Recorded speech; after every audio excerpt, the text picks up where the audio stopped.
আজকে আমি তোমাদের সাথে শেয়ার করছি শীতকালের স্পেশাল মটরশুঁটির কচুরি, তাও পুর ভরার ঝামেলা ছাড়া, ফেটে যাওয়া ঝামেলা ছাড়া। তো দেখো, প্রথমে আমি একটা মিক্সিং জারের মধ্যে কাঁচা মটরশুঁটি নিয়ে নিয়েছি, সেদ্ধ টেদ্ধ কিছুই করিনি, কাঁচা অবস্থাতেই নিয়ে নিলাম। নিয়ে নিয়েছি দুটো কাঁচা লঙ্কা। এবার কাঁচা লঙ্কার পরিমাণটা তোমরা আর একটু বাড়াতে পারো। দিয়ে দিলাম পরিমাণ মতো নুন, আর তার সাথে আমি দিয়ে দেবো এতটা মতন আদা। তবে আদাটা আমি কেটে ছোটো ছোটো করে দিলাম, তাহলে মিক্সিতে না ভালো পেস্ট হয়। এবার একটু জল দিয়ে ভালো একটা মিহি পেস্ট করে আনতে হবে, কিন্তু কোনো রকমভাবে যেন দানা দানা না থাকে, তাহলে কিন্তু লুচিগুলো মানে কচুরিগুলো ফেটে যাবে।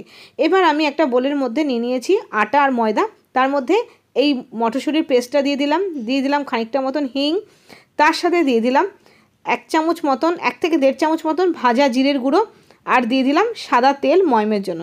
সব কিছু আমি একসাথেই দিয়ে দিয়েছি। আর নুন যেহেতু মটরশুঁটির বাটার সময় দিয়েছিলাম, সেই জন্য আলাদা করে আর দিলাম না।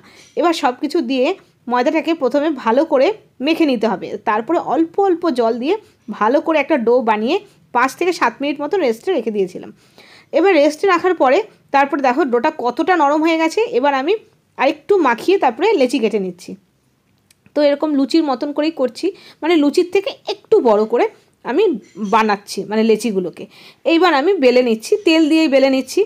তো এইবার দেখেছো তো, একেবারে মটরশুঁটিটা বেটে একবারে আমি ময়দাটা মেখেছি বলে পুর ভরার কিন্তু কোনো ঝামেলাই নেই।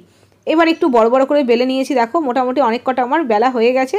এইবারে সাদা তেল ভালো করে যখন তেলটা গরম হয়ে গেছে, তারপরে আমি দিয়ে দিয়েছি। আর প্রত্যেক কটা দেখো কত সুন্দরভাবে ফুলে উঠেছে, তার মানে আমার ময়দা মাখাটা কিন্তু খুবই ভালো হয়েছিল। আর খুব সুন্দর একটা গন্ধও আসছে, যেহেতু হিং দেওয়া আছে। দেখো প্রত্যেক কটা কচুরিই কিন্তু সুন্দরভাবে ফুলছে। তো শীতকালের এই মটরশুঁটির কচুরি বানানোর সময় আমরা ভাবি পুর ভরতে ঝামেলা, ফেটে যাবে, তেল নষ্ট হয়ে যায়, অনেক রকম ঝামেলার জন্য এই কচুরি বানানো অ্যাভয়েড করি। কিন্তু এইভাবে বাড়িতে বানিয়ে দেখো, শীতকালে মটরশুঁটির কচুরি এনজয়ও করতে পারবে, আর বানানো কিন্তু খুব সহজ। কেমন লাগলো জানিও। আজকে এই পর্যন্তই, দেখা হচ্ছে নতুন নতুন রেসিপির সাথে। ততক্ষণের জন্য বাই বাই।